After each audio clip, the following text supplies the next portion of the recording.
హరే కృష్ణ అందరికీ కూడా మన భాగవతామృతం కార్యక్రమానికి స్వాగతం అండి. కార్యక్రమం మొదలు పెట్టే ముందు ప్రార్థనలు చేద్దాము. ఓం నమో భగవతే వాసుదేవాయ. ఓం నమో భగవతే వాసుదేవాయ. ఓం నమో భగవతే వాసుదేవాయ. నారాయణం నమస్కృత్య నరం చైవ నరోత్తమం దేవీం సరస్వతిం వ్యాసం తతో జయముదీరయే. శృణ్వతాం సకదా కృష్ణ పుణ్యశ్రవణ కీర్తన హృదయంతస్థో హి అభద్రాణి విధునోతి సరసతాం. నష్టప్రాయేషు అభద్రేషు నిత్యం భాగవత సేవయా భగవతి ఉత్తమ శ్లోకే భక్తిర్భవతి నైష్టికి. ఓం అజ్ఞానతిమిరాంధస్య జ్ఞానాంజనశలాకయా చక్షురున్మిలితం యేన తస్మై శ్రీ గురవే నమః. శ్రీచైతన్యమనోభీష్టం స్థాపితం యేన భూతలే స్వయం రూపా కదా మహ్యం దదాతి స్వపదాంతికం.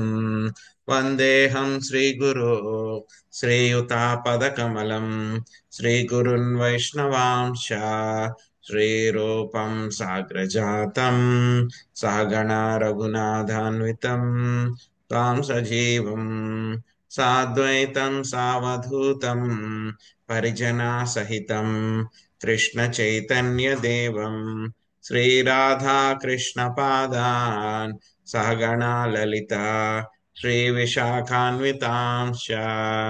హే కృష్ణ కరుణా సింధో దీనబంధో జగత్పతే గోపేశ గోపికా కాంత రాధా కాంత నమోస్తుతే.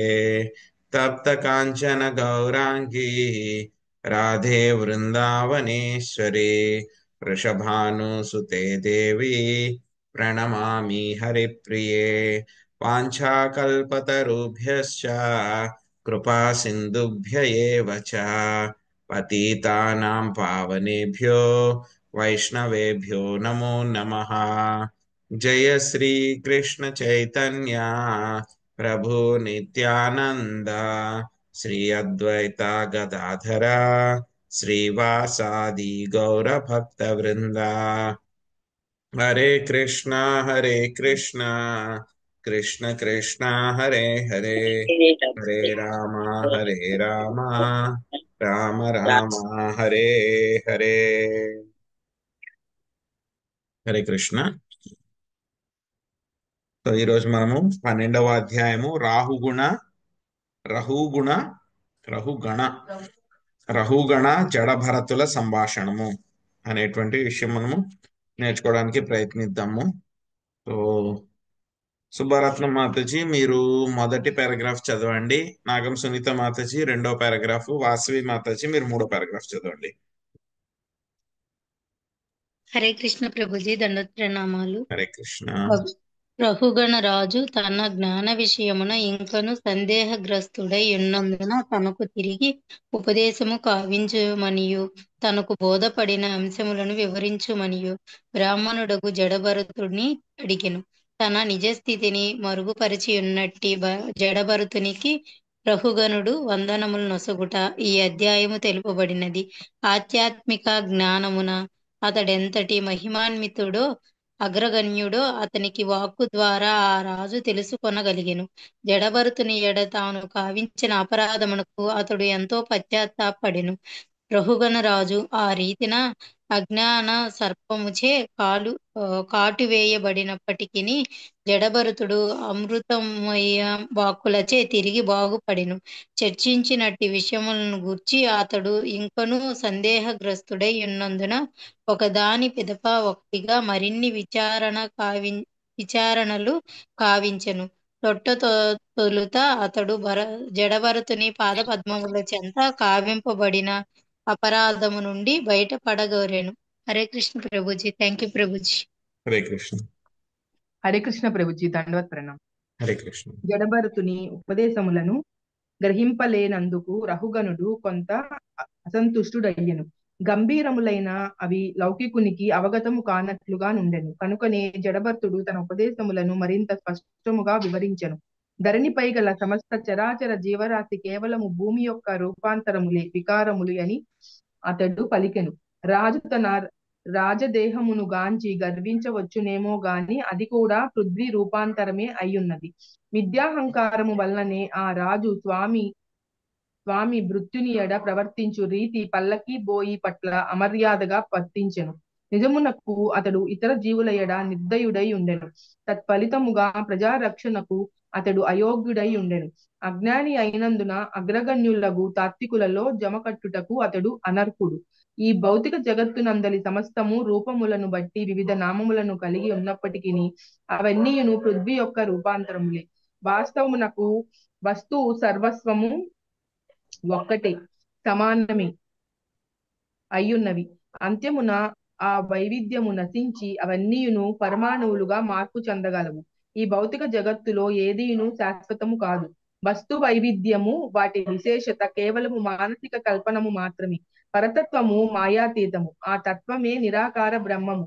హృదయస్థ పరమాత్ముడు భగవానుడనడి 3 తత్వములుగా ప్రకటమగును. పరతత్వము యొక్క చరమానుభూతియే భగవానుడు. అతడు భక్తులచే వాసుదేవుడని పిలువబడును. విశుద్ధ భక్తుల పాదధూళిని శిరమున దాల్చనిదే ఎవ్వడును భగవద్భక్తుడు కాజాలడు. హరే కృష్ణ ప్రభుజీ. Thank you Prabhuji.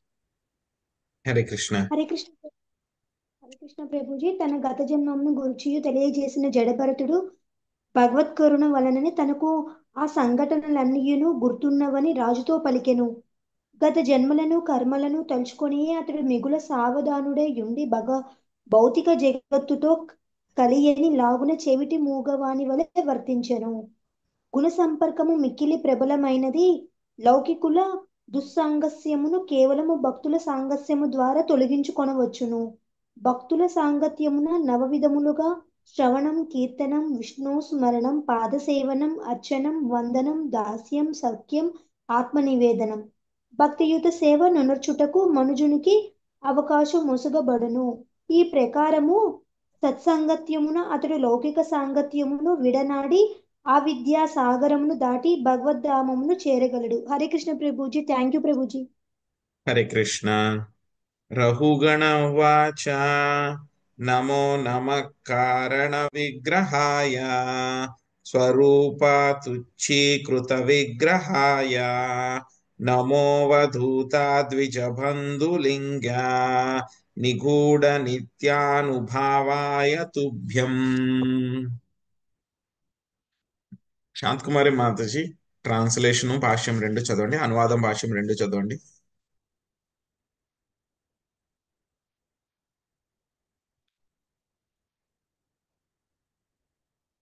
ఉన్నారా మాతాజీ? హరే కృష్ణ భజన ఉన్నాను ప్రభు. హరే కృష్ణ ప్రభుజీ. నమస్తే.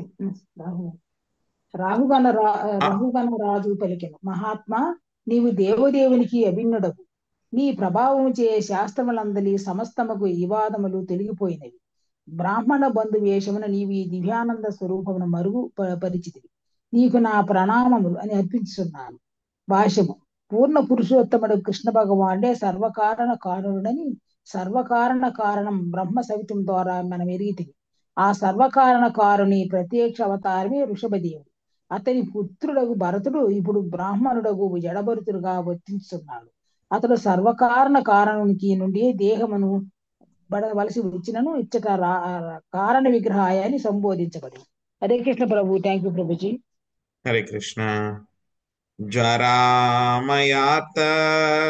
యథాగతం సత్ నిదాఘదగ్ధస్య యదా హిమాంబః కుదేహమానా హి విదాష్టదృష్టే బ్రహ్మాన్ వచస్తే మృతమౌషధం మే.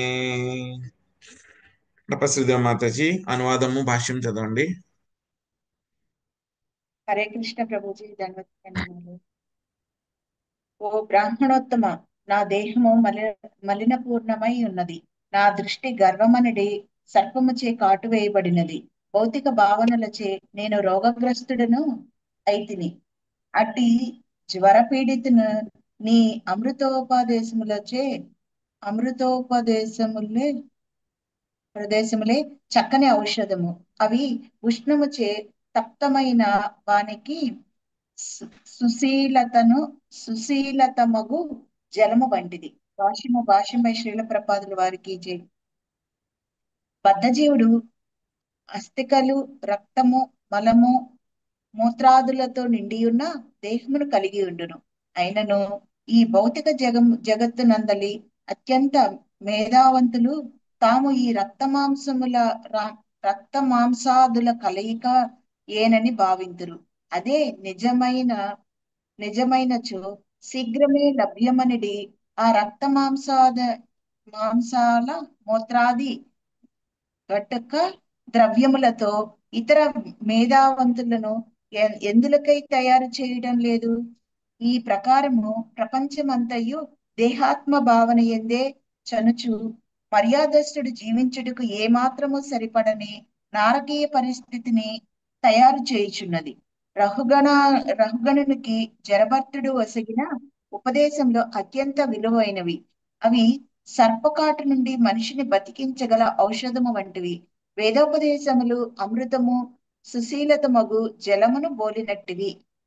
హరే కృష్ణ ప్రభుజీ, ధన్యవాదాలు. హరే కృష్ణ.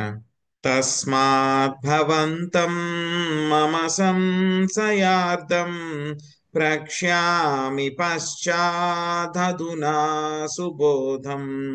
ఆధ్యాత్మయోగాగ్రదితం తవోక్త మాక్యాహి కౌతూహలచేతసో మే. ఏదేని విషయమును గూర్చి నాకు గల సందేహములను పిమ్మట నేను అడిగెదను. ప్రస్తుతము ఆత్మానుభవమునకై నీ వసగిన ఉపదేశములు దురవగ్రాహ్యములుగా గోచరించుచున్నవి. అవి నేను అర్థము చేసుకొనలాగున సరళ పద్ధతిలో తిరిగి చెప్పుము. నా చిత్తము మిగుల కుతూహలపడుచున్నది. దీనిని నేను స్పష్టముగా తెలుసుకొన గోరుచున్నాను. పార్వతీ మాతాజీ చదవండి. హరే కృష్ణ ప్రభుజీ, ధన్యవాద ప్రణామం. హరే కృష్ణ. భాష్యముపై శ్రీల ప్రభుపాదుల వారికి జై. తస్మాత్ గురుం ప్రపద్యతే జిజ్ఞాస శ్రేయ ఉత్తమం అని వేదవాజ్మాయము ఉపదేశించుచున్నది. బుద్ధిమంతుడైన వాడు ఆధ్యాత్మిక జ్ఞానమును లోతుగా మెరుగుటకు మిగుల జిజ్ఞాసువై ఉండవలెను. కనుక ప్రతి ఒక్కరూ గురుదేవుని ఆశ్రయించవలసి ఉండును. జడభరతుడు రహుగణునికి సమస్తమును వివరించినప్పటికీ విషయము స్పష్టముగా నెరుగగలిగినంతటి బుద్ధి ఆ రాజులకు లేనట్లు గోచరించుచున్నది. కనుకనే మరింత వివరణ అతడు అర్థించెను. తద్విద్ధి ప్రణిపాతేన పరిప్రశ్నేన సేవయ అని భగవద్గీత 4.34 యందు తెలుపబడినట్లు శిష్యుడు గురువు దరిచేరి ఆయనకు పూర్తిగా శరణు ప్రణిపాతేన జొచ్చవలెను. గురువు గారి ఉపదేశములను అవగతము చేసుకొనుటకు అతడు ప్రశ్నలను పరిప్రశ్నేన కూడా వేయవలెను. గురుదేవునకు శరణు జొచ్చుటయే గాక ఆయనకు ప్రేమయుత సేవయే అనర్చవలెను. అంతటా ఆయన శిష్యుని ఎడ ప్రసన్నుడై ఆత్మతత్వ విషయమును మరింత స్పష్టముగా వివరింపగలడు. ఎవడేని వేదోపదేశములను లోతుగా తెలుసుకొనగోరినచో గురువు గారి ఎదుట పంతమాడినట్లు వ్యవహరించుటను మానవలను. ధన్యవాదాలు ప్రభుజీ. హరే కృష్ణ. యదాహ యోగేశ్వర దృశ్యమానం క్రియాఫలం సద్వ్యవహారమూలం నహ్యాం జసా తత్వ విమర్శనాయ భవానముష్మిన్ భ్రమతే మనో మే. హరే కృష్ణ ప్రభుజీ, ఎన్నో అధ్యాయం ప్రభుజీ? మాతాజీ ఇప్పుడు 12వ అధ్యాయం మాతాజీ. విజయలక్ష్మి మాతాజీ మీరు చదివారండి? చదవలేదు కదా? లేదు మాతా, చదవలేదు ప్రభు. చదవండి, మీరు అనువాదం భాష్యం రెండు చదవండి. హరే కృష్ణ ప్రభు, ధన్యవాద ప్రణాం.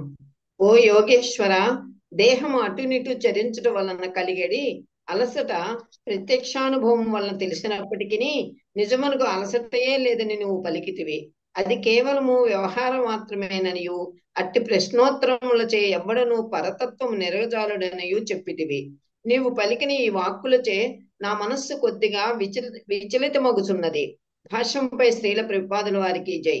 దేహాత్మ భావనను గూర్చిన వ్యవహార మాత్రములకు ప్రశ్నోత్తరములలో పరతత్వ జ్ఞానము ఇమిడి ఉండదు. పరతత్వ జ్ఞానము దేహమునకు సంబంధించిన సుఖ దుఃఖాను అవగాహనకు పూర్తిగా భిన్నమైనట్టిది. దేహ సంబంధమున కలిగిన సుఖ దుఃఖములు తాత్కాలికములని భగవద్గీత యందు శ్రీకృష్ణ భగవానుడు అర్జునునికి తెలియజేసెను. అవి రాకపోకలు కలిగినవి.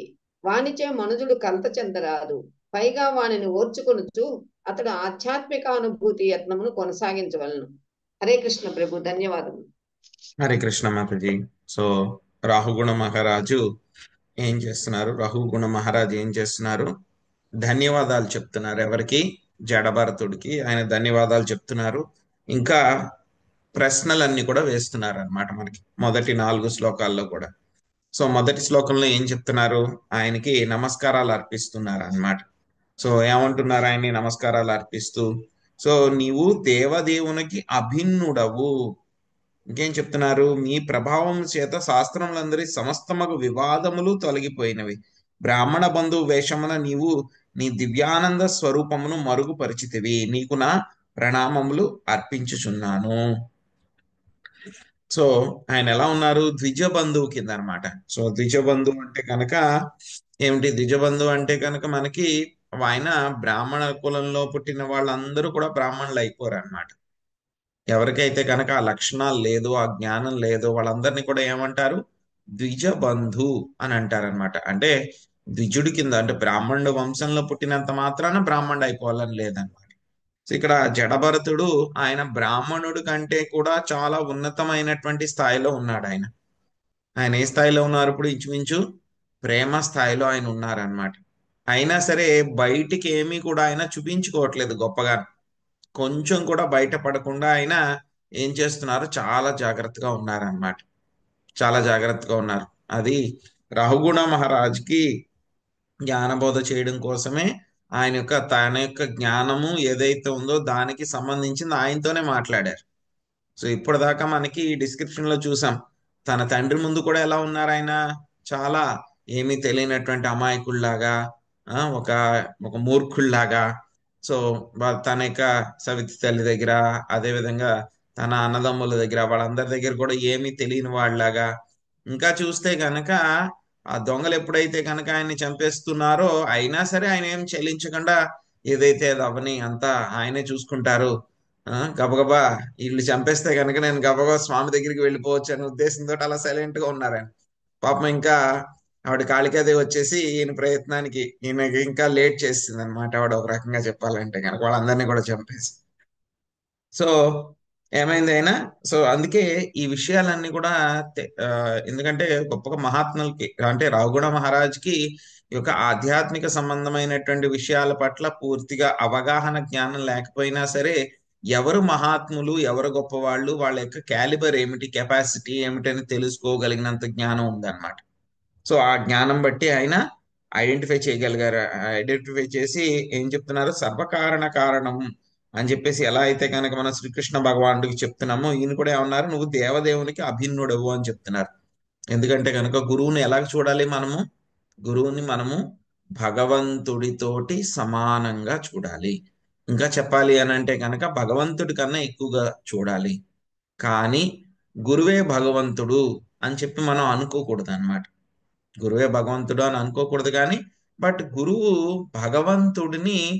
భగవంతుడికి ఆయన ప్రాతినిధ్యం వహిస్తున్నారు కాబట్టి ఆయనకి మనము భగవంతుడికి ఎంతైతే కనుక గౌరవ మర్యాదలు, సేవ అవన్నీ కూడా చేస్తామో అలాగే గురువు గారికి కూడా మనము భగవంతుడితో చేసిన విధంగా, భగవంతుడితో సమానంగా, ఇంకా చెప్పాలంటే కనుక భగవంతుడి కంటే ఎక్కువగా మనము గురువుకి సేవ చేయాలన్నమాట. సో ఇక్కడ రాహుగుణ మహారాజ్ కూడా ఏం చేస్తున్నారు? అదే విధంగా ఆయన్ని గుర్తించి మీకు నేను ప్రణామాలు అర్పిస్తున్నాను అని చెప్పి మొదటి శ్లోకంలో చెప్పారనమాట. తర్వాత ఇంకేం చెప్తున్నారు, ఆయన యొక్క పరిస్థితి, నా పరిస్థితి ఏమిటి అని చెప్పి చెప్తున్నారు. సో నా దేహం అంతా కూడా ఏమిటి, ఈ యొక్క మలిన పూర్ణమైపోయింది. నా దృష్టి కూడా ఎలాగైపోయింది, గర్వం అనేటువంటి సర్పం చేత కాటువేయబడింది. సో ఇటువంటి భౌతిక బోధనల చోటి నేను అనారోగ్య స్థితిలో ఉన్నాను నేను. సో ఎవరికైతే కనుక జ్వరం వస్తుందో వాళ్ళకి ఎలా అయితే కనుక మంచి మందు పడితే కనుక ఎలాగ వెంటనే జ్వరం తగ్గుతుందో, అదే విధంగా మీరు మాట్లాడేటువంటి మాటలన్నీ కూడా నాకు ఎలా ఉన్నాయి, చక్కని ఔషధాల్లా ఉన్నాయి. సో బాగా వేడిగా ఉన్నవాడికి చన్నీళ్ళు ఇస్తే కనుక ఎంత సంతోషం, ఎంత ఉపశమనం పొందుతాడో అదే విధంగా మీ యొక్క మాటలన్నీ కూడా ఉన్నాయి అని చెప్పి చెప్తున్నారు అనమాట. ఇంకా మూడోది ఏం చెప్తున్నారు అని అంటే కనుక ఆయన మూడవ శ్లోకంలో, నా యొక్క ప్రశ్నలన్నీ కూడా తర్వాత అడుగుతాను నేను, కానీ మీరు ఇప్పుడు దాకా చెప్పినటువంటి విషయాలు నాకు చాలా అర్థం అవ్వట్లేదు. చాలా వరకు నేను ఎంత అర్థం చేసుకోవాలని చెప్పి ప్రయత్నించినా సరే పూర్తిగా నాకు అర్థం అవ్వటం లేదు. కాబట్టి మీరు చెప్పిన విషయాలనే ఇంకా నాకు చాలా సింపుల్ గా అర్థమయ్యేలాగా దయచేసి చెప్పండి. ఇంకా ఆయన ఏం చెప్తున్నారు ఇక్కడ, ఈ శ్లోకంలో ఆయన యొక్క ఆతృతని కనబరుస్తున్నారు అన్నమాట. నాకు చాలా ఇంట్రెస్ట్ గా ఉంది మీరు చెప్తుంటే కనుక, నాకు అర్థం అవ్వలేదు ఓకే, ఎందుకంటే కనుక నాకు అంత తెలివితేటలు లేవు కాబట్టి నాకు అర్థం అవ్వలేదు. కానీ అలాగని చెప్పి అర్థం అవ్వలేదు కదా అని చెప్పేసి నేను పక్కనేం పెట్టేయలేదు, ఇంట్రెస్ట్ లేకుండా ఏమీ లేదు. నేను చాలా ఉత్సాహంగా ఆతృతతోటి ఉన్నాను నేను, కాబట్టి అవన్నీ కూడా నాకు చెప్పండి అని చెప్పేసి ఆయన ప్రార్థిస్తున్నారనమాట. సో గురువు దగ్గర నుంచి మనం బోధనలు పొందాలన్నా, జ్ఞానాన్ని మనం తెచ్చుకోవాలన్నా సరే ఏం చేయాలి మనము, తద్విద్ది ప్రణిపాతేన పరిప్రశ్నేన సేవయ. సో భగవద్గీతలో చెప్పినట్టు ఏం చేయాలి, మనం గురువు గారికి సేవ చేయాలి. సేవ చేసిన తర్వాత మనము గురువు గారిని పరిప్రశ్న, చాలా శ్రద్ధతోటి ఆ యొక్క జ్ఞానాన్ని పొందాలి అనేటువంటి ఉద్దేశంతో మనం చక్కగా ప్రశ్న వేయాలి. గురువు గారితోటి మనం ఏదో డిబేట్కి వెళ్తాం కదా, డిబేట్ అంటే కనుక మనం చూస్తాం పార్లమెంట్ లో ఉంటాయి, అదే విధంగా పిల్లలు కూడా స్కూల్లో ఒకరితో ఒకళ్ళు వాదించుకుంటారు, అది కాదు ఇది కాదు అని చెప్పి. అలా గురువుతోటి వాదించకూడదు. గురువు ముందు ఎప్పుడు కూడా ఎలా ఉండాలి, ఏమీ తెలియనట్టు, ఎంత జ్ఞానం ఉన్నా సరే గురువు ముందు మనం అమాయకుల్లాగా. సో గురువు చెప్తున్నారు అనుకోండి, నాకు కూడా ఈ విషయం తెలుసు అని చెప్పేసి గురువు గారితో పాటు చెప్పడము, లేకపోతే కనుక గురువు గారి కన్నా ముందు చెప్పేయడానికి ప్రయత్నించడము. గురువు గారు చెప్పిన తర్వాత గురువు గారు నాకు ఈ విషయం ఆల్రెడీ తెలుసండి, వేరే ఏమన్నా కొత్త చెప్పండి అని చెప్పి చెప్పడము. సో ఇలాంటివన్నీ కూడా చేయకూడదు అనమాట. గురువు గారు ఏం చెప్పినా సరే మనము నాకేమీ తెలీదు, గురువు గారి ముందు నేను ఒక తెలివి తక్కువ వాడిని అన్నట్టు మనము ప్రవర్తించాలన్నమాట. గురువు ముందు మన గొప్పతనాన్ని, పాండిత్యాన్ని, మన యొక్క భక్తిని ఇవన్నీ కూడా ప్రదర్శించకూడదు అనమాట. గురువు ముందు ఎలా ఉండాలి మనం, ఒక తెలివి తక్కువ వాడి కింద ఉండాలి. నాకేమీ తెలీదు, గురువు గారే అన్ని చెప్పాలి, నాకేం తెలియదు అన్నట్టు స్థాయిలోనే ఉండాలన్నమాట. ఇక్కడ రావణ మహారాజ్ కూడా అదే విధంగా మాట్లాడుతున్నారు అన్నమాట ఆయన. సో ఇంకా మీరు చెప్పినటువంటి ఇంకా నాలుగో విషయం ఏంటంటే కనుక, ఆయన ఇక్కడ కొంచెం లైట్ గా టాపిక్ లోకి వెళ్తున్నారు అనమాట. ఏం చెప్తున్నారు, అటు ఇటు తిరగడం మూలంగా అలసట కలుగుతుంది అని చెప్పి చెప్పినా సరే నువ్వు అలసట కలగలేదు అని చెప్పి మీరు చెప్పారు. ఇది వ్యవహారం మాత్రమే. సో అటువంటి శరీరానికి సంబంధించినటువంటి ప్రశ్నల వలన మనకి పరతత్వ జ్ఞానము రాదు అని చెప్పి మీరు చెప్పారు. సో ఇవన్నీ కూడా విన్న తర్వాత నాకేమవుతుంది, నా యొక్క మనసు కొంచెము విచలితం అవుతుంది. సో కాబట్టి నాకు ఈ యొక్క జ్ఞానం గురించి చెప్పండి అని చెప్పేసి చెప్తున్నారనమాట. సో ఆ తర్వాత మళ్ళీ జడభరతుడు ఆయన మాట్లాడతారనమాట. ఆయన ఆ ప్రశ్నలకి అన్నిటికీ కూడా ఆయన సమాధానం చెప్పడం మొదలు పెడతారు. హరే కృష్ణ ప్రభుజీ. హరే కృష్ణ. ప్రభుజీ ఈ శ్లోకంలో ఓ యోగేశ్వర అని అంటారు కదా రాహుగణ జడభర్తుల్ని. ఇక్కడ యోగేశ్వర అనే పదం శ్రీకృష్ణ భగవానుడికి వర్తించింది కదా, ఎట్లాగా అర్థం చేసుకోవాలి యోగేశ్వర అనే పదాన్ని? 4వ శ్లోకంలో యథాహ యోగేశ్వర దృశ్యమానం అని ఉంది చూడండి పైన.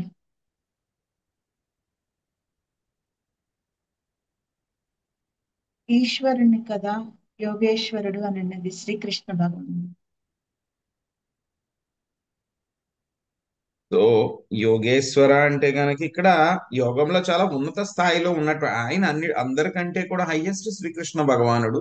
బట్ ఏంటంటే కనుక ఈయన కూడా యోగేశ్వర అంటే కనుక ఈయన కూడా యోగంలో చాలా ఉన్నతమైనటువంటి స్థాయిలో ఉన్నారు కాబట్టి ఆ విధంగా సంబోధించడం జరిగింది అని అనుకుంటున్నాం మాతాజీ.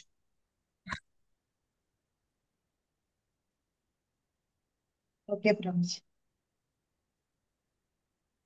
బ్రాహ్మణం వాచ అయం జనో నామ చలన్ పృథివ్యాం యః పార్థివ కస్య హేతో తస్యాపి చాగ్నూయోరధికుల్పజజ్ఞా జానూరమద్యోరశిరోధరం సాః అంసేదిదార్వేసిభికా చ యస్యాం సౌవీరరాజేత్యపదేశ ఆస్తే యస్మిన్ భవాన్ రూఢ నిజాభిమానో రాజాస్మి సింధుష్వితి దుర్మదాంధా. మంజుల మాతాజీ మీరు చదవలేదు కదండి?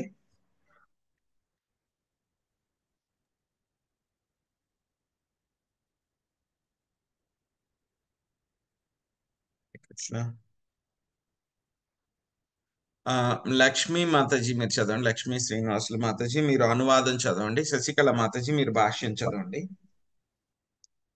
హరే కృష్ణ ప్రభుజీ, దండవత్ ప్రణామాలు. అనువాదం. ఆత్మదస్యగు బ్రాహ్మణుడైన జడభరతుడు ఇట్లు పలికెను. నానా విధములకు భౌతిక సమ్మేళనములలో వివిధ రూపములు, పార్థివ వికారములు ఉన్నవి. ఏదియోనొక కారణం చేత అవి ధరణీతలముపై చరించుచు పల్లకీ బోయిలుగా పిలువబడుతున్నవి. స్థావరములైన భౌతిక రూపాంతరములే పాషాణాది స్థూల వస్తువులు. ఏది ఏమైనను పాదములు, చీలమండలు, పిక్కలు, మోకాళ్ళు, ఊరువులు, నడుము, కంఠము, శిరము వంటివి కలిగిన భౌతిక శరీరము మృణ్మయమైనదే. స్కందములపై దారుమయమగు పల్లకి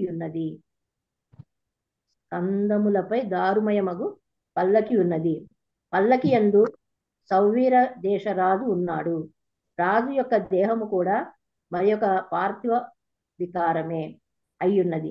కానీ దాని యందు నిలిచియుండి సింధు దేశపు రాజునని నీవు మిథ్యాపూర్వకముగా తలుచుచున్నావు. హరే కృష్ణ ప్రభుజీ, ధన్యవాదాలు. హరే కృష్ణ మాతాజీ. హరే కృష్ణ ప్రభుజీ, ప్రణామాలు. భాష్యం జై శ్రీల ప్రపాదుల వారికి జై. శివిక వాహకుడు, శివిక ప్రయాణికుడు అను వారల భౌతిక దేహములను విశ్లేషణ కావించిన పిమ్మట వాటి యందు నిజమైన జీవశక్తి జీవుడే అని జడభర్తుడు నిర్ణయించను. జీవుడు విష్ణు భగవాని నుండియే వచ్చినట్టి వాడు లేదా అతని సంతానం అయి ఉన్నాడు కనుక ఈ భౌతిక జగత్తునందలి సమస్త చరాచర జీవరాశిలో నిజతత్వము విష్ణువే. అతడు ఉపస్థితుడై ఉండుట వలననే సమస్తం పనిచేయుచున్నది, కార్యకారణములు ఒసగకూడుచున్నవి. విష్ణు భగవానుడే సమస్తములకు ఆది కారణమని ఎరిగినవాడు పూర్ణ జ్ఞానవంతుడని తెలుసుకొనవలసి ఉన్నది. తాను రాజైనందున మిగుల గర్వితుడై ఉన్నప్పటికీ నిజమునకు రాహుగణుడు, జ్ఞానమునందు స్థితుడు కాడు. కనుకనే అతడు ఆత్మదర్శియకు బ్రాహ్మణుడై అయిన జడభర్తునితో పాటు పల్లకి బోయిలను గద్దింపసాగాను. సమస్తమును అనాథగా తలుచుతూ అజ్ఞానవశమున బ్రాహ్మణోత్తమునితో పలుకుటకు సాహసించిన రాజుపై జడభర్తుడు కావించిన మొదటి నిందారోపణము ఇది. జీవుడు దేహమునందు ఉన్నాడనియు దేహము అలసినప్పుడు దాని ఎందున్న జీవుడు తప్పక క్లేశములకు గురియగుననియు రాహుగణుడు వాదించాడు. దేహము యొక్క అలసట వలన జీవుడు క్లేశమునకు గురికాడని రాబో శ్లోకంలో స్పష్టంగా వివరింపబడినది. నిండుగా ఆభరణములతో అలంకరింపబడిన శిశువు ఉదాహరణమును శ్రీల విశ్వనాథ చక్రవర్తుల వారు ఈ సందర్భమున ఒసగి. శిశువు దేహము కోమలంగా ఉన్నప్పటికీ నగలచే అతడు అలసటగా గురికాడు. తల్లిదండ్రులు కూడా అతని ఆభరణములను తీసివేయవల్లని భావింపరు. దేహము యొక్క సుఖదుఖములతో జీవునికి ఎట్టి సంబంధము లేదు. అది కేవలం మానసిక కల్పన మాత్రమే. బుద్ధిమంతుడైన వాడు సమస్తమునకు మూల కారణమును కనుగొను. లౌకిక వ్యవహారమున భౌతిక సమ్మేళనములు సంయోగములు సత్యంగా గోచరించినను జీవశక్తి అయిన ఆత్మకు వాస్తవమునకు వానితో ఎట్టి సంబంధము లేదు. భౌతికముగా కలవరమునకు గురి అయిన వారే దేహరక్షణను గూర్చి చింతించుచు దరిద్ర నారాయణుడు అనే సిద్ధాంతము తయారు చేయదు. అయినను దేహము దరిద్రమైన కారణమున ఆత్మ లేదా పరమాత్ముడు దరిద్రుడగు ననుట సత్యము కాదు. అవి అజ్ఞానుల ప్రేలాపనలు మాత్రమే. ఆత్మ పరమాత్మలు దేహమునకు సంబంధించిన సుఖదుఖములకు అన్యముగా నుండు. హరే కృష్ణ ప్రభుజీ, ధన్యవాదాలు. హరే కృష్ణ. సో ఎప్పుడైతే కనుక శిష్యుడు ఆ విధంగా వచ్చారో ఏం చేస్తారు, వెంటనే గురువు ఒక జర్క్ ఇస్తారనమాట. సో ఇదే విషయం మనం చూసాం. అర్జునుడిని కూడా మనకి శ్రీకృష్ణ భగవానుడు అదే విధంగా చెప్పారు. ఎక్కడి నుంచి వచ్చింది నీ యొక్క కల్మషం అంతా కూడా, ఎక్కడి నుంచి తెచ్చుకుంటున్నావు నువ్వు? ఎక్కడి నుంచి వచ్చింది? ఇటువంటి కల్మషం అంతా ఎక్కడి నుంచి తెచ్చుకున్నావు నువ్వు? ఆర్యులైనటువంటి వాళ్ళకి ఇదంతా కూడా రాకూడదు అని చెప్పేసి శ్రీకృష్ణ భగవానుడు ఏం చేశారు, అర్జునుడికి భగవద్గీత చెప్పే ముందు మందలించారు. అదే విధంగా ఇక్కడ జడభరతుడు కూడా ఏం చేస్తున్నారు, ఈయన్ని రాహుగుణ మహారాజుని కూడా అదే విధంగా సాఫ్ట్ గా మందలిస్తున్నారు, నిందారోపణం చేస్తూ ఉన్నారనమాట. సో ఏం చెప్తున్నారు ఇక్కడ, మొత్తం అంతా కూడా ఆయన క్లియర్ గా అనలైజ్ చేశారనమాట. అనలైజ్ చేయడం అంటే ఆయన యొక్క దృష్టి ఆ విధంగా ఉందన్నమాట. సో ఎలా చూస్తున్నారు జడభరతుడు అనేటువంటి విషయం మనం దీన్ని బట్టి అర్థం అవుతుంది అనమాట. సో ఏం చెప్తున్నారు ఆయన, మొత్తము రకరకాలైనటువంటి భౌతిక సమ్మేళనముతో వివిధ రూపాలు, పార్థివ వికారాలు కూడా అన్ని ఉన్నాయి. అంటే యొక్క భౌతిక దేహాలు ఏవైతే ఉన్నాయో అవన్నీ కూడా దేనితో తయారు చేయబడినవి, యొక్క పృథ్వీతోటి తయారు చేయబడినటువంటివి అన్నమాట. దానికి ఏముంటున్నాయి మళ్ళీను, ప్రతి దానికి కూడా పాదాలు, చీలమండలు, పిక్కలు, మోకాళ్ళు, ఉరుపులు, నడుము, కంఠము, శిరము, ఇటువంటివన్నీ కూడా యొక్క భౌతిక శరీరానికి ఉన్నాయి. యొక్క భౌతిక శరీరం అంతా కూడా యొక్క పృథ్వీతోటి, మట్టితోటి తయారు చేయబడింది. అదేవిధంగా ఏం చెప్తున్నారు తర్వాత, ఆ యొక్క పల్లకి ఏదైతే ఉందో ఆ పల్లకి దేంతో తయారు చేయబడింది, అది పాషాణము లాంటి వాటితో తయారు చేయబడినటువంటి స్థూల వస్తువు, అంటే దాంట్లో జీవం లేదు అని అర్థం. ఆ తర్వాత మళ్ళీ ఏం చెప్తున్నారు, ఎవరైతే కనుక ఆ పల్లకీని మోస్తూ ఉన్నారో బోయేవాళ్ళు, వాళ్ళందరూ కూడా ఏమిటి, మళ్ళీ వాళ్ళందరూ కూడా యొక్క భౌతిక శరీరాలు కలిగి ఉన్నటువంటి జీవులు వాళ్ళందరూ కూడాను. వాళ్ళందరూ ఏం చేస్తున్నారు, ఎనాలిసిస్ ఎలా ఉందో చూడండి. అక్కడ మన మామూలుగా అయితే కనుక మనం ఏం చూస్తాము, బోయేవాళ్ళు పల్లకి మోసేవాళ్ళు ఉంటారు, వాళ్ళొక పల్లకిని మోస్తున్నారు, పల్లకి లోపల సింధు దేశానికి రాజు ఒక ఆయన ఉన్నారు. కానీ ఆయన ఎలా అనలైజ్ చేస్తున్నారు, ఆయన యొక్క దృష్టి ఎలా ఉంది, మహాత్ముల యొక్క దృష్టి ఎలా ఉంది, ఆ పల్లకీని మోసేటువంటి వాళ్ళందరూ కూడా భౌతిక పరమైనటువంటి పదార్థాలతో తయారు చేయబడినటువంటి వాళ్ళు, వాళ్ళందరి యొక్క రూపాంతరాలు కూడా రకరకాలుగా ఉన్నాయి. సో ఆ రూపాలన్నీ కూడా ఎలా ఉన్నాయి, వాళ్ళకి పాదాలు, చీలమండలు, పిక్కలు, కాళ్ళు, శిరము ఇవన్నీ కూడా ఉన్నాయి. వాళ్ళందరూ కూడా ఏం చేస్తున్నారు, ఒక పాషాణ వస్తువు అయినటువంటి పల్లకీని మోస్తున్నారు. ఆ పల్లకి లోపల మళ్ళీ ఇంకొక జీవుడు ఉన్నాడు, ఇక భౌతిక శరీరంతో తయారైనటువంటి జీవుడు ఉన్నాడు, సౌవీర రాజు అన్నమాట. సో ఆయన యొక్క దేహం కూడా ఏంటి, పార్థివ వికారమే అయ్యుంది. కానీ ఆయన ఎలాగున్నాడు అని అంటే కనుక, సింధు దేశానికి నేను రాజుని అని చెప్పి పూర్వకముగా తలుస్తూ ఉన్నాడు అని చెప్పి ఈయన చెప్పారనమాట. ఎంత చక్కగా చెప్పారు అని అంటే కనుక, ఇక్కడ ప్రభుపాద్ గారు భాష్యంలో చెప్తున్నారనమాట.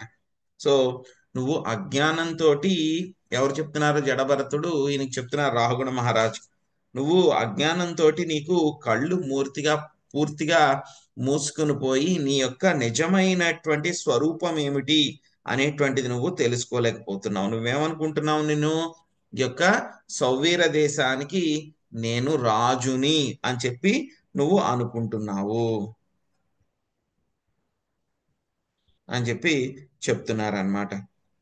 సో ఇక్కడ మనకి ప్రభుపాద్ గారు ఇక్కడ భాషలో చెప్తున్నారు, సో రాజు చాలా మిగిలిత గర్వితుడై ఉన్నప్పటికీ నిజమునకు రాహుగుణుడు జ్ఞానమునందు స్థితుడు కాడు, కనుకనే ఆత్మదర్శి అయిన బ్రాహ్మణుడైన జడభరతుడితో పాటు బోయిలను కూడా గద్దింపసాగెను. సో నువ్వు ఎందుకు ఇలా గద్దిస్తున్నావు అని చెప్పేసి ఆయన చెప్తున్నారనమాట. సో ఇక్కడ శరీరానికి ఉండేటువంటి ఆ యొక్క సుఖదుఖాలతోటి జీవుడికి ఎటువంటి సంబంధము కూడా ఉండదు, శరీరానికి వచ్చేటువంటి సుఖదుఖాలతోటి. సో జీవుడు శరీరంలో మాత్రమే ఉంటున్నాడు. కానీ ఏమైంది, ఎప్పుడైతే జీవుడి యొక్క భౌతిక ప్రపంచంలోకి వచ్చారో ముందు మనకి తొడుగు వేసేసారు. ఏంటి ఆ తొడుగు అంటే కనుక అహంకారము అనేటువంటి తొడుగు వేసేసారు. అదే ఏం చేస్తుంది, జీవుడికి శరీరానికి మధ్యన ఒక లింక్ ఫామ్ చేస్తుంది అనమాట. ఓకే, ఎందుకంటే జీవుడు ఆధ్యాత్మికము. సో భౌతిక పరమైనటువంటి పదార్థాలు, శరీరం అంతా కూడా భౌతికము. మరి ఆధ్యాత్మికము భౌతికానికి మధ్యలో అతుక్కోవాలంటే కనుక ఏదో ఒకటి ఉండాలి కదా. ఆ అతుకు ఏంటి, మనందరికీ కూడాను యొక్క మిథ్యాహంకారము. సో ఆ యొక్క మిథ్యాహంకారంతో నువ్వేం చేస్తున్నావు, మొత్తము జీవుడు కూడా అనుకుంటున్నాడు ఏమిటి, యొక్క శరీరానికి ఏ బాధ వచ్చినా సరే నాకు వచ్చినట్టే జీవుడు ఫీల్ అవుతున్నాడు. కానీ యాక్చువల్గా అయితే కనుక యొక్క శరీరంతో జీవుడికి ఎటువంటి సంబంధం కూడా లేదు అని చెప్పి చెప్తున్నారనమాట. శోచ్యాని మాం స్వామధికష్టదీనాన్ విష్ట్యాని గృష్టాన్నిరనుగ్రహోసి జనస్య గోప్తాస్మి వికద్దమానో న శోభసే వృద్ధ సభాసు దృష్టాం. రాధమ్మ మాతాజీ మీరు అనువాదం చదవండి. తర్వాత చందన మాతాజీ మొదటి పారాగ్రాఫ్, రెండో పారాగ్రాఫ్ పద్మిని మాతాజీ, శాంతి మాతాజీ మీరు మూడో పారాగ్రాఫ్. హరే ప్రభు కృష్ణ చదివేశారు, ఇందాక నన్ను చదవమంటే ఆ మాతాజీ చదివేశారు. ఓకే మాతాజీ, నెక్స్ట్ శ్లోకం మీకు వస్తుంది మాతాజీ. హరే కృష్ణ ప్రభుజీ ధన్యవాద ప్రణామం.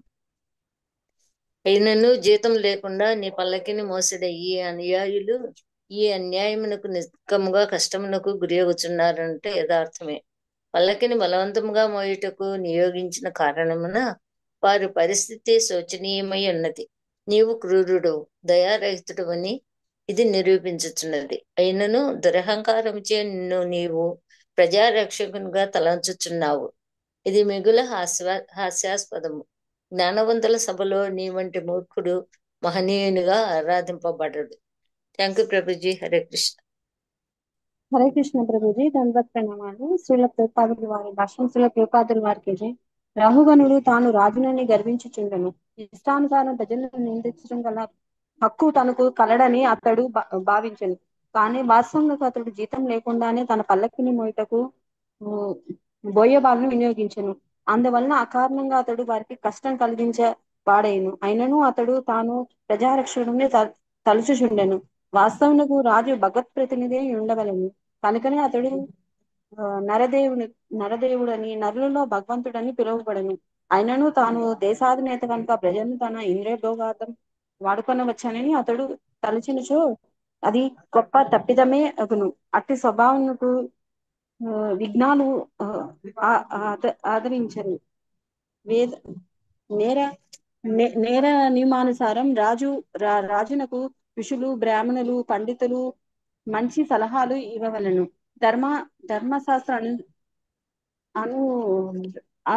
శాస్త్రానుదేశము అనుసరించడే వారు అతనికి ఉపదేశము కావింపవలను. ఆ ఉపదేశములను మన్నించుట అనుకరించుట రాజు యొక్క కర్తవ్యము. ప్రజాకర్షణను రాజు తన లాభం కొరకు వాడుకొనుటకు వివేకవంతులు సమ్మతింపరు. దానికి బదులు ప్రజలకు రక్షణము నొసగటే రాజు యొక్క బాధ్యత. రాజు తన లాభం కొరకు ప్రజలను పీడించినంతటి దుష్టుడు ఎన్నడూను కారాదు. హరే కృష్ణ ప్రభుజీ. థ్యాంక్స్ ప్రభుజీ. హరే కృష్ణ. హరే కృష్ణ ప్రభుజీ. ప్రభుజీ ఏ పేరా ప్రభుజీ? రెండో పారాగ్రాఫ్ మాతాజీ. సెవెంత్ శ్లోకం రెండో పారాగ్రాఫ్ మాతాజీ. సెవెంత్ కదా మాతాజీ? సెవెంత్. అవును మాతాజీ. కలియుగమునందు ప్రభుత్వాధినేతలు, రాజ్యాధినేతలు దొంగలు మరియు దోపిడీ గాండ్రులు అగుదురని శ్రీమద్ భాగవతమున తెలుపబడింది. వారు ప్రజాధనమును, ప్రజల ఆస్తులను బలవంతంగా లేదా ఉపేక్ష వహించి తీసుకున్నదరు. కనుకనే భాగవతమునందు మాతాజీ రాజర్షి మీరు ఎక్కడ చదువుతున్నారు? కరెక్టే 12వ మాతాజీ. కరెక్ట్ చదువుతున్నారు. 7 కరెక్ట్ గానే చదువుతున్నాను. ఏడో దాంట్లో కరెక్టే ప్రభుజీ. ఎండ్ ఆఫ్ కరెక్ట్ చదవండి. కనుక భాగవతం నందు రాజై ధర్మిభి అని చెప్పబడింది. కలియుగము ముదురుచు ఈ లక్షణములు ఇప్పటికే మనకు గోచరించుచున్నవి. ఇక కలియుగంతమున మానవ నాగరికత ఎంత భ్రష్టమగునో మనము నిక్కముగా ఊహించుకొనవచ్చును. అప్పుడు భగవంతుని మరియు భగవంతుడితో గల మనకు గల సంబంధమును తెలుసుకొనగల బుద్ధిమంతుడు ఒక్కడైనను లేకపోవుట నిస్సందేహమే. అనగా మానవులందరూ పశుప్రాయులై ఉందురు. అప్పుడు మానవ సంఘమును సంస్కరించుటకు శ్రీకృష్ణ భగవానుడు కలికి అవతారముగా అరుదించును. నాస్తికులను పాషాండులను సంహరించడే అతని ఏకైక కార్యమై ఉండును. ఏలనగా చివరకు విష్ణువే శ్రీకృష్ణుడు నిజమైన రక్షకుడై ఉన్నాడు. ఇది కూడా చదవనా ప్రభుజీ? లేదండి. హరే కృష్ణ. శాంతి మరి మాతాజీ. గ్రామమగ్ర రాజులు ప్రభుత్వాధినేతలచే వ్యవహారం అంతయు తలక్రిందులైనప్పుడు పరిస్థితిని చక్కబెట్టుటకు భగవంతుడు అవతరించును. ఈ విషయమునే శ్రీకృష్ణుడు భగవద్గీత ఎందు యదా యదా హి ధర్మస్య గ్లానిర్భవతి భారత అని పలికెను. అయినను ఇది జరుగుటకు అనేక సంవత్సరములు గడవవలసి ఉన్నది. కానీ నియమము మాత్రము ఉండనే ఉన్నది. రాజు లేదా ప్రభుత్వాధినేతలు యుక్తమగు సిద్ధాంతములను అనుసరించినప్పుడు ప్రకృతియే యుద్ధము, కరువులు వంటి శిక్షలను విధించుచుండును.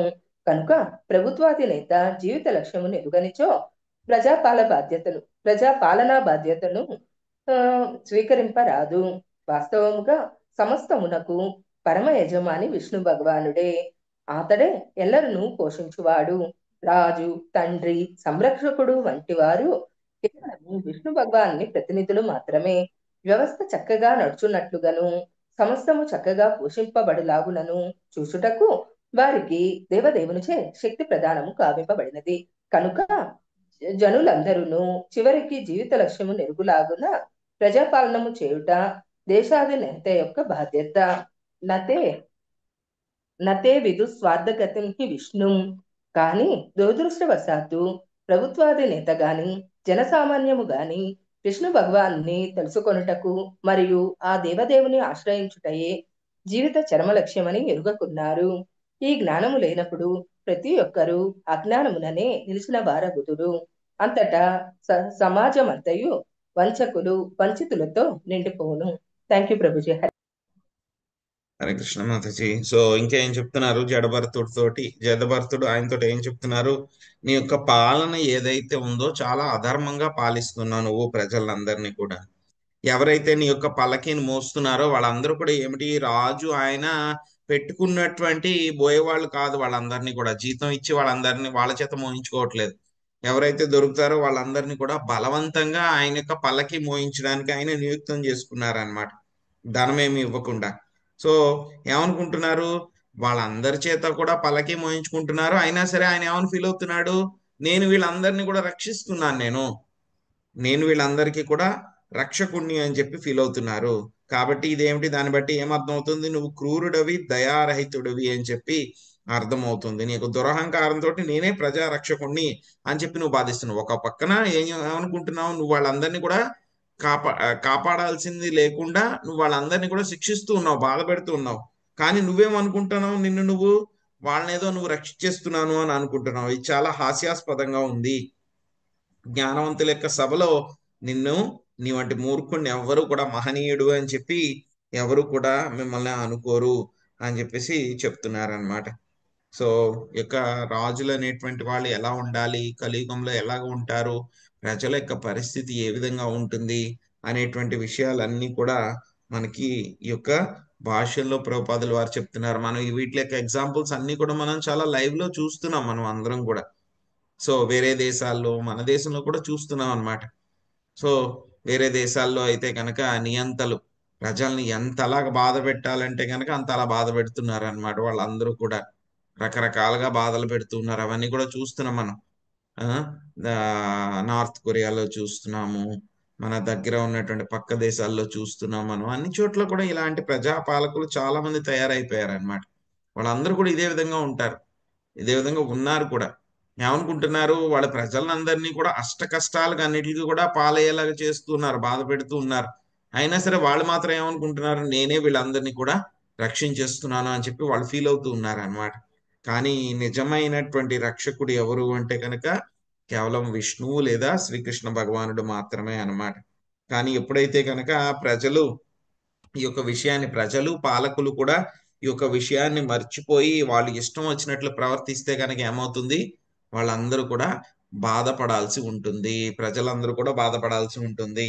సో ఏం చేస్తారు, మొత్తము ప్రజలందరూ కూడా బాధపడాల్సి ఉంటుంది. అటువంటి వాళ్ళందరూ కూడా, అటువంటి సమాజం అంతా కూడా మోసగించే వాళ్ళు, మోసపోయినటువంటి వాళ్ళు వాళ్ళతోటి నిండిపోతూ ఉంటుంది. సో కాబట్టి ఏంటంటే గనక పాలకులు ప్రజలు ఇద్దరు కూడా తెలుసుకోవాలన్నమాట. సో విష్ణువే నిజమైనటువంటి రక్షకుడు, ఆయన యొక్క ద్వారానే మనము ఈ విధంగా ఉండగలము, ఆయన చేతనే రక్షించబడతాము అని చెప్పి మనము తెలుసుకోవాలన్నమాట.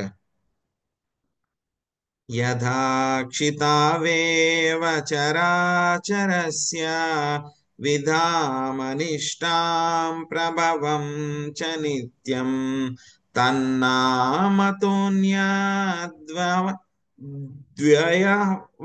తన్నామతోన్యద్వ్యవహారమూలం నిరూపత్యాం సత్క్రియయానుమేయం.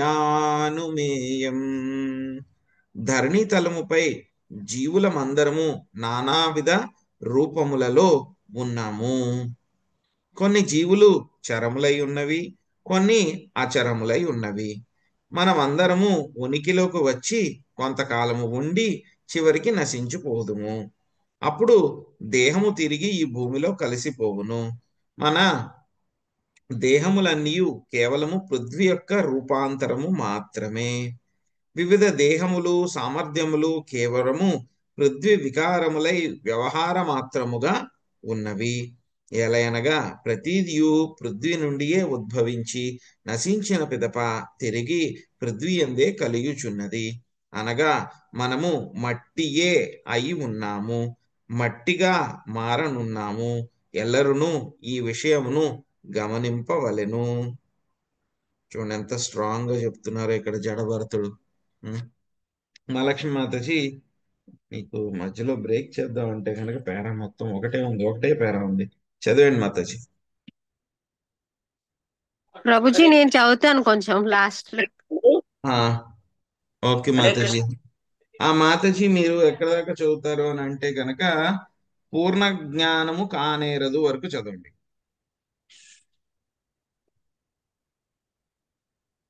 మంజుల మాతాజీ తర్వాత చదవండి. హరే కృష్ణ ప్రభుజీ, దండ ప్రణామాలు. భాష్యము ప్రభుపాదుల వారికి జై.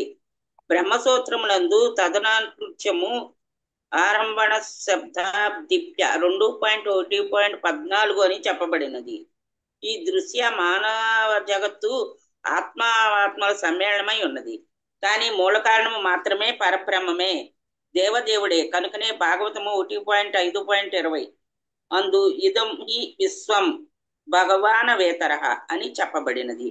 దృశ్యమాన జగత్తంతయు భగవంతుని శక్తి రూపాంతరమే అయ్యున్నది. కానీ మోహవశమున ఎవ్వరును భగవంతుడు భౌతిక జగత్తునకు అభిన్నుడని ఎరుగుకున్నారు.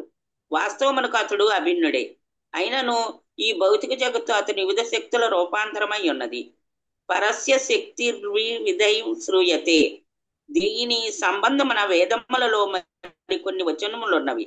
సర్వం కలిద్వం బ్రహ్మ, ఆత్మానాత్మల పరబ్రహ్మనకు భగవంతుడు అభిన్నము.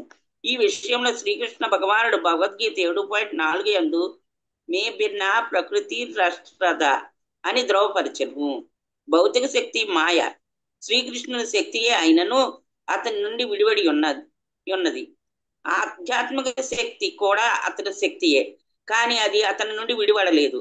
భౌతిక శక్తిని భగవంతుని సేవలో నియోగించినప్పుడు ఆ నామమాత్ర భౌతిక శక్తి కూడా ఆధ్యాత్మిక శక్తిగా మార్పు చెందును.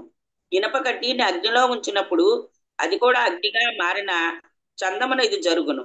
శ్రీకృష్ణ భగవానుడే సర్వకారణ కారుడని విశ్లేషణాత్మక అధ్యయనముచే మనం అవగతము చేసుకునేటప్పుడు మన జ్ఞానము పరిపూర్ణమగును. వివిధ శక్తుల పరిణామములను తెలుసుకొనుట సాక్షిక జ్ఞానమే అగును. కనుక మనము చరమ కారణమును చేరవలసి ఉన్నది. నతే విదుహు స్వార్థగతిం ఈ విష్ణుం సమస్త ఉద్యమములకు మూల కారణమును గూర్చి తెలుసుకొనుట యందు అభిరుచి లేని వారి జ్ఞానము ఎన్నడను పూర్ణ జ్ఞానము కావేరదు. భగవానుని దివ్యశక్తి ఇక్కడ తానే మాతాజీ.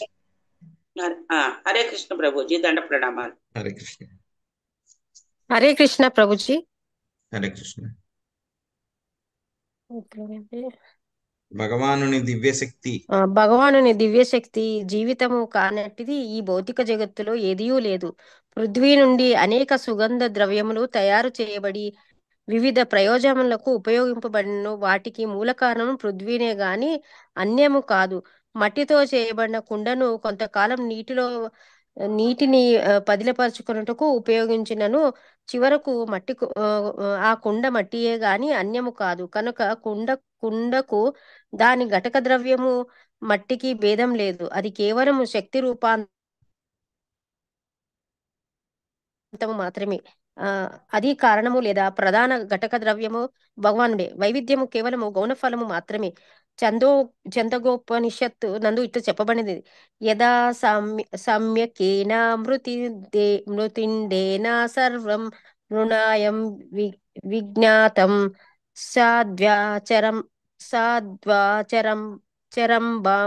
చరంబాణం వికారో నామధేయం మృతికేత్యేవ సత్యం. పృథ్వీని అధ్యాయము గావించినచో మనుజుడు సహజముగానే దాని గౌణ ఫలమును అవగతం చేసుకొనగలడు. కనుక వేదములు యస్మిన్ విజ్ఞాతే సర్వమేవ విజ్ఞాతం భవతి అని పలికినవి. ఆది కారణకు శ్రీకృష్ణుడు సర్వకారణకారుడు అవగతం చేసుకున్నచో భిన్న రీతిలో గోచరించినప్పటికీ సమస్తము విదితమగును. వివిధ రకములుగా నున్న వాని మూల కారణము అవగతము చేసుకొనుట ద్వారా మనుజుడు సమస్తమును తెలుసుకొనగలడు. సమస్తమునకు మూల కారణం అంటే కృష్ణునే మనము అవగతము చేసుకొనొచ్చో అనుబంధ రకములుగా విడిగా అధ్యాయము చేయవలసిన అవసరము లేదు. కనుకనే ఆది నుండియే సత్యం పరమం ధీమహి అని చెప్పబడినది.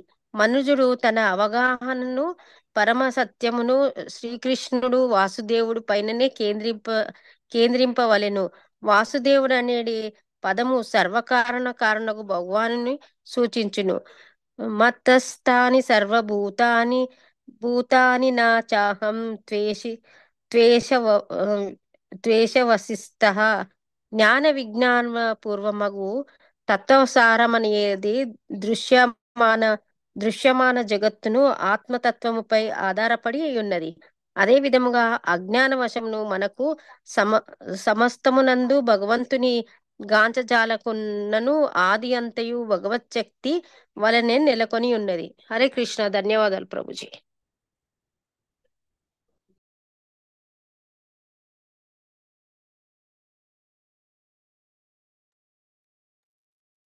సో ఈ శ్లోకంలో మనకి ఏం చెప్తున్నారు జడభరతుడు అని అంటే కనుక, మొత్తం మనం అందరం కూడా ఈ యొక్క భూమి మీద ఉన్నాము. మనం అందరం కూడా ఎలా ఉన్నాము? రకరకాలైనటువంటి రూపాల్లో మనం అందరం కూడా ఉన్నాము. అందులో కొన్ని ఏమవుతున్నాయి? కొన్ని కదులుతూ ఉన్నాయి, కొన్ని కదలటం లేదు. సో ఏమవుతుంది? మనం అందరం కూడా ఏదో ఒక సమయంలో ఎగ్జిస్టెన్స్ ఉనికిలోకి వస్తున్నాం. ఒక శరీరం తీసుకుంటున్నాం, కొంతకాలం ఆ శరీరం ఉంటుంది, మళ్ళీ ఏమవుతుంది? ఆ యొక్క శరీరాన్ని మనం వదిలిపెట్టాల్సి ఉంటుంది. వదిలిపెట్టిన తర్వాత ఏమవుతుంది? ఆ యొక్క శరీరాన్ని ఏం చేస్తారు? మామూలుగా అయితే కనుక కొంతమంది కాల్చేస్తారు, కొంతమంది అయితే కనుక ఏం చేస్తారు? అవి రాబందులకి వాటికి వదిలేస్తారు. కొంతమంది అయితే కనుక ఏం చేస్తారు? వాటిని నీళ్లలో పడేస్తారు. కొంతమంది అయితే అగ్ని వేసినప్పుడు ఏమవుతుంది? బూడిద కింద అయిపోయి మళ్ళీ భూమిలో కలిసిపోతుంది. రాబందులు అవి తింటే కనుక ఏమవుతుంది? మళ్ళీ అవి రాబందుల యొక్క మలమూత్రాల కింద కలిసి తయారై మళ్ళీ అది కూడా భూమిలోకి కలిసిపోతుంది. అదే కనుక కొంతమంది నీటిలో పడేస్తారు. నీటిలో పడేస్తే కనుక ఏమవుతాయి? అందులో ఉండేటువంటి చేపలు అవన్నీ కూడా వాటిని తినేసి అవి కూడా ఏమవుతాయి? మళ్ళీ మలమూత్రాల కింద అయ్యి వాటిని కూడా మళ్ళీ భూమిలో అవన్నీ కూడా కలిసిపోతాయి అన్నమాట. సో మనం అందరం కూడా భూమితో యొక్క శరీరాలన్నీ కూడా మనము భూమిని దాని నుంచి వచ్చేటువంటి పదార్థాలతో తయారు చేయబడ్డాము. కొంతకాలం యొక్క శరీరం అంతా కూడా ఉంటుంది, మళ్ళీ నాశనం అయిపోతుంది. ఎలా అయితే కనుక ఇంకా సింపుల్ గా చెప్పుకోవాలంటే కుండ అన్నమాట. కుండను ఎలా తయారు చేస్తాడు కుమ్మరివాడు? దాన్ని కుండని ఫస్ట్ ఒక ముద్ద కింద చేసి ఆ యొక్క బంకమట్టి తీసుకుని దాన్ని ఏం చేస్తాడు, నీళ్లు కలిపి సరైనటువంటి పాళ్ళల్లో ముద్ద కింద చేసి తర్వాత ఒక చక్రం మీద పెట్టి దానికి ఒక రకమైనటువంటి ఆకారాన్ని తీసుకొస్తాడు. అదే మట్టి ముద్దతోటి రకరకాలు చేస్తాడు. కొన్ని మూతలు చేస్తాడు, కొన్ని కుండలు చేస్తాడు, కొన్ని పెద్దవి చేస్తాడు, చిన్నవి చేస్తాడు, రకరకాల షేపుల్లో అన్నమాట. కొన్ని బాగా పెద్దవి చేస్తాడు, బాగా చిన్నవి చేస్తాడు, కొన్ని గిన్నెలు చేస్తాడు, అలాగా రకరకాలుగా షేప్స్ అన్ని తీసుకొస్తాడు వాడి యొక్క చాకచక్యంతో. ఆ తర్వాత వాటిని ఏం చేస్తాడు, మళ్ళీను కాలుస్తాడు, అగ్నిలో పెట్టి కాలుస్తాడు. కాల్చిన తర్వాత ఏమవుతుంది, ఆ కుండకి ఒక షేపు, ఆకారం, గట్టిదనం అన్ని కూడా వస్తాయి అన్నమాట. వచ్చిన తర్వాత ఏమవుతుంది, ఆ కుండ కొన్ని రోజులు ఉంటుంది, వాడుకోక ఎప్పుడోకప్పుడు ఏమవుతుంది, ఆ కుండ పగిలిపోతుంది నీళ్లు కారడం మొదలు పెడితే. అప్పుడు ఏమవుతుంది, దాన్ని మళ్ళీ మనం అక్కడ పడేస్తే మెల్లగా మనం ఏం చేయకుండానే ఆ కుండ ఏదైతే కనుక మట్టి ముక్కలు ఏదైతే కనుక పెంకులు అంటారు కదా, కుండవి పెంకులు ఏవైతే ఉన్నాయో అవన్నీ కూడా మెల్లమెల్లగా ఏమవుతాయి, అన్ని కూడా అవి భూమిలోకి కలిసిపోతాయి అన్నమాట. సో అదే విధంగా జీవుడు కూడా ఏంటి, యొక్క శరీరాలను తీసుకుంటూ ఉన్నాడు, ఆ శరీరాలన్నీ కూడా మళ్ళీ భూమిలోనే కలిసిపోతాయి. ఇదే విషయాన్ని మనకి జడభరతుడు చెప్తున్నారనమాట రాహుగుణకు కూడా. సో ఆయన యొక్క ముందుగా ఏంటి, ఆయనకి ఏమీ అర్థం అవ్వట్లేదు కాబట్టి ఆయనకి ఆ యొక్క దేహాత్మ భావన నుంచి బయటకు తీసుకుని రావడానికి ప్రయత్నిస్తున్నారు. సో ఇదే విషయాన్ని మనకి భగవద్గీతలో కూడా శ్రీకృష్ణ భగవానుడు చేశారు. మొట్టమొదట అర్జునుడికి చెప్పింది ఏంటి, ఆయన ఆత్మతత్వం గురించి చెప్పారు. నువ్వు ఆత్మవి, నువ్వు ఆధ్యాత్మిక స్వరూపుడివి, ఆత్మ యొక్క లక్షణాలు ఏమిటి, ఆత్మ అనేటువంటిది యొక్క దేహానికి భిన్నము, అటువంటి విషయాలన్నీ కూడా చెప్పారు. అదే విధంగా ఇక్కడ కూడా ఏం చేస్తున్నారు జడభరతుడు, ఆయన రాహుగణాకి అదే చెప్తున్నారు అన్నమాట. నీ యొక్క శరీరం ఏదైతే ఉందో, ఆయన ఏమన్నారు, నేను ఆత్మ అన్నారు, కానీ ఆయనకి శరీరం గురించి పూర్తిగా క్లారిటీ లేదు. అందుకని చెప్పి ఏం చేస్తున్నారు ఆయన, నీ యొక్క శరీరం అంతా కూడా దేంతో తయారైంది, ఈ యొక్క పృథ్వీ అదే విధంగా ఆ యొక్క ఎలిమెంట్స్ తోటి తయారైంది.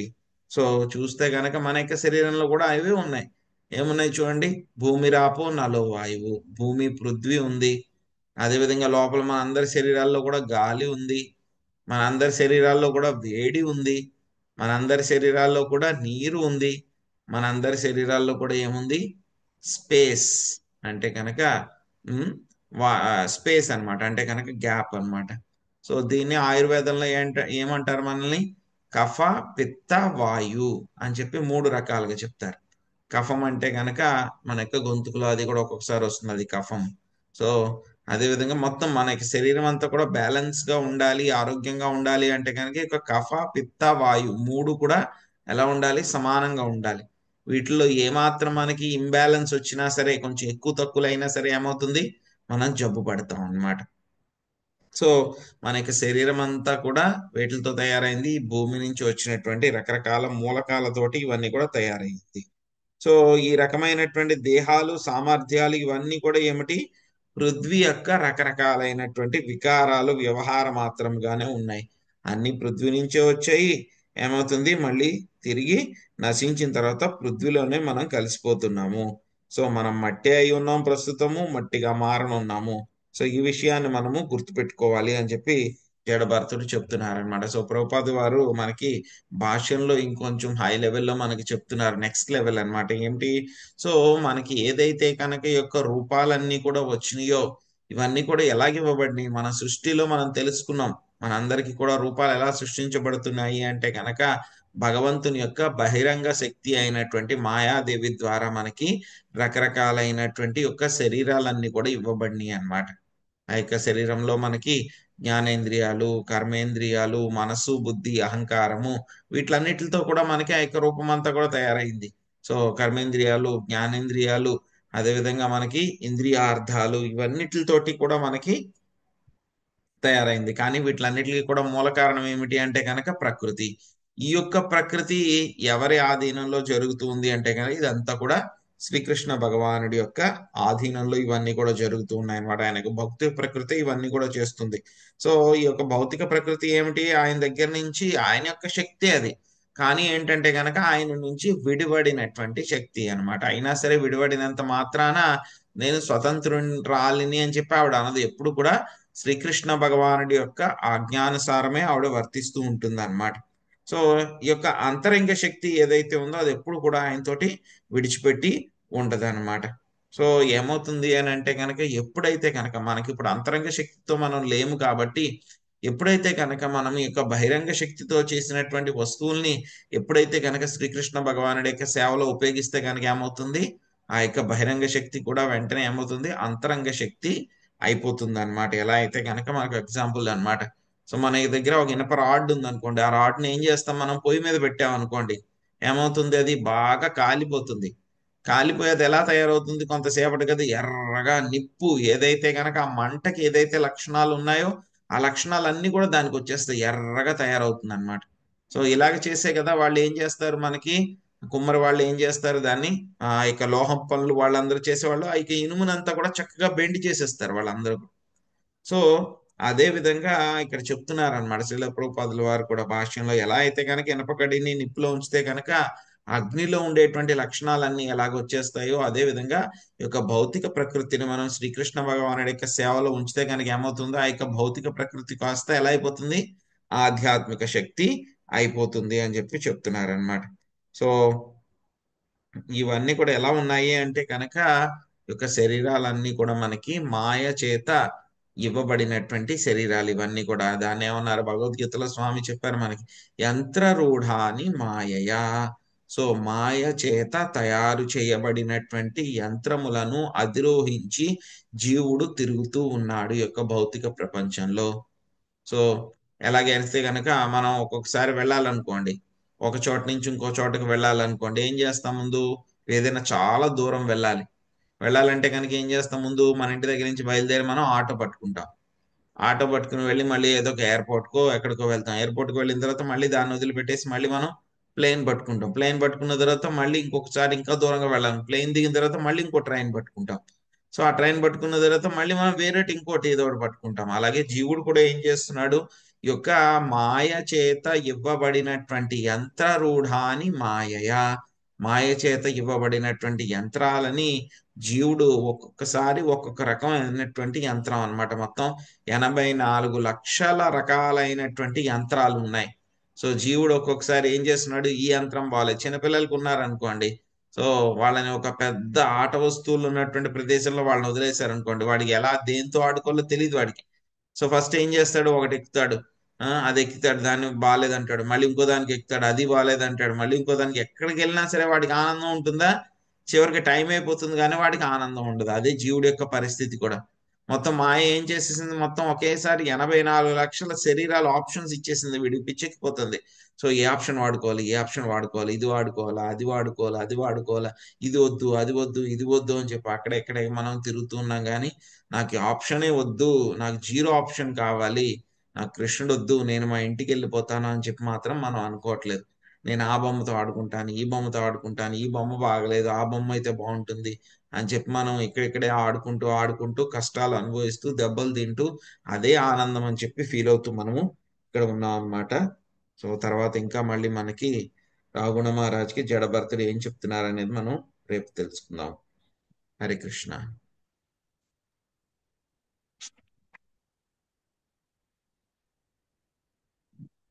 హరే కృష్ణ ప్రభుజీ, కృష్ణ చాలా ప్రభుజీ బాగున్నాయి.